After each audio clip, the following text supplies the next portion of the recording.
here at Gallaudet University's Kellogg Conference Center for the Office of the Tenant Advocate's first annual Tenant and Tenant Association Summit. Stay tuned for an exciting mix of interviews featuring elected officials, conference sessions, and tenant activists.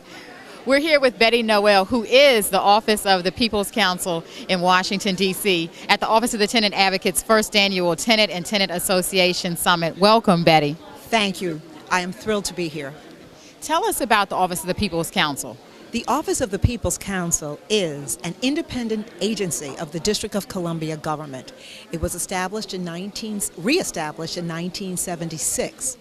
We operate as a public interest law firm, and our mandate is to represent the interest of utility consumers and ratepayers before the Public Service Commission of the District of Columbia, the Court of Appeals, federal agencies such as the Federal Energy Regulatory Commission, the Federal Communications Commission, and of course, as necessary, to represent the interests of consumers with respect to legislation that might emerge locally before our council or even at the congressional level.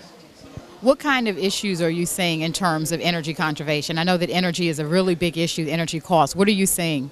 Well, the reality is that since deregulation, which we opposed, deregulation made it impossible for the Public Service Commission to affect establishing rates for energy supply. Okay? That's now completely subject to the wholesale market.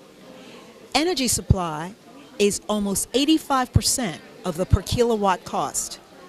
Since deregulation, energy supply rate has gone up by 62%.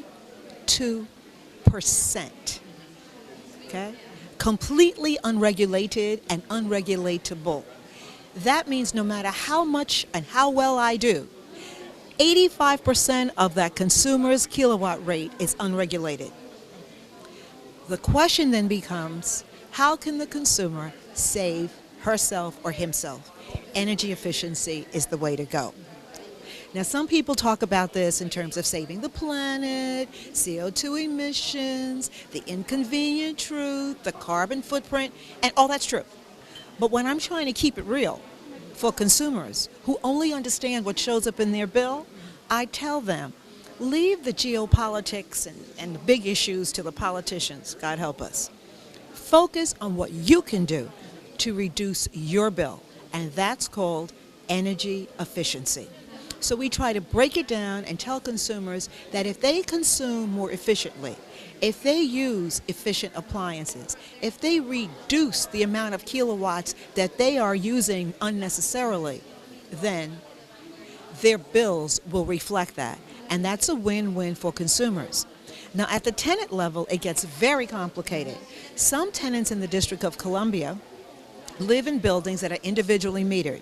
In that respect, they're just like homeowners. They get their own bill, and when I talk to them about energy efficiency, it's almost easier because they understand that if they save, they're going to see it in their bill.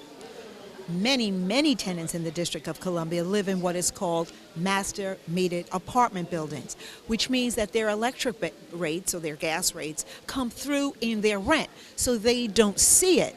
They think it's free. Well, as you know, nothing is free. And so the conundrum, the challenge, is to make sure that tenants living in master metered apartment buildings adopt energy efficient behaviors, but that the landlord reflect those savings in rents. And that's the challenge. It gets to be a political conversation. It's a controversial conversation, but it is one that I am challenging the Office of Tenant Advocate as well as the council to engage in. We must find or make a way for tenants to be involved in energy efficiency, and most importantly, that those tenants realize the financial savings of that participation in the form of a lower rent. That's it. That's the challenge. So we're engaging it. It's not a conversation everybody wants to have, but it really concerns me that so many of our consumers live in apartment buildings, and that because no one has yet adopted the challenge of seeing to it that they get the benefits, they're kind of being left out. And for those of us who are concerned about the inconvenient truth and carbon footprint, we know that if a large chunk of people are not conserving, then we're not going to reduce our footprint on the planet. So this is the first step. And so this is the conversation, but again, I try to break it down so that these tenants who live simple lives, just like me when I go home, I'm just a residential consumer, I try to give them or find a way for them to understand what they can do now. Are you finding that owners of the buildings where tenants live are receptive to legislation or energy conservation measures overall and cost savings for their residents?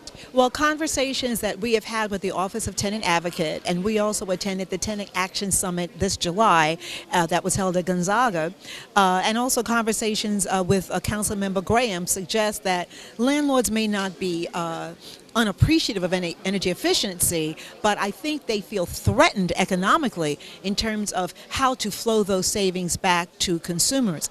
I think anytime you tell a landlord that he has to reduce the rent, I mean, he probably does feel threatened, but that's not the appropriate response. The question is how to have consumers realize those savings, how to incentivize the landlord to make the appropriate changes in these buildings so that the boilers that are serving these buildings, the bulbs that are in common areas, the appliances that he's installing in these apartments, that they all meet energy efficient standards, and because the landlord's ultimate electric bill is going to go down, that he is incentivized to flow through those savings to tenants.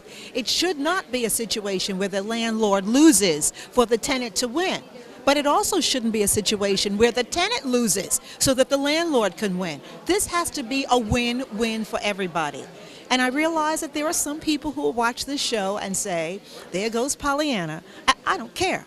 I believe that there is a win-win, and that's why I'm here today, challenging the council. Councilmember Che is here, Councilmember Graham is here, and challenging the Office of Office of Tenant Advocate, headed by Joanna Shreve. I'm challenging all of them to work with us to derive the appropriate legislative mechanisms to make sure that we can achieve a win-win for the tenant and the landlord so that that tenant is engaged in energy efficiency. That's my mission.